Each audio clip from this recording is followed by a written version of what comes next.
يا رب بسم الله. إذا مشاهدينا الكرام، كتائب القسام تنشر هذا الفيديو وهي مشاهد لهذا الاشتباك المباشر بين المقاومين مع قوات الاحتلال التي حاولت التوغل غرب إيرز يوم الأحد الواقع في 29 من أكتوبر تشرين الأول. وهذه المشاهد تظهر إذن الاشتباكات المباشرة مع قوات الاحتلال التي حاولت إذن التوغل في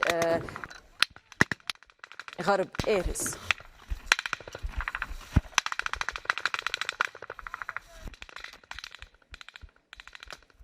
إذن المقاومة كتائب القسام تنشر هذه المشاهد من الاشتباكات المباشرة بين المقاومين والقوات الإسرائيلية التي حاولت التوغل غرب إيرز يوم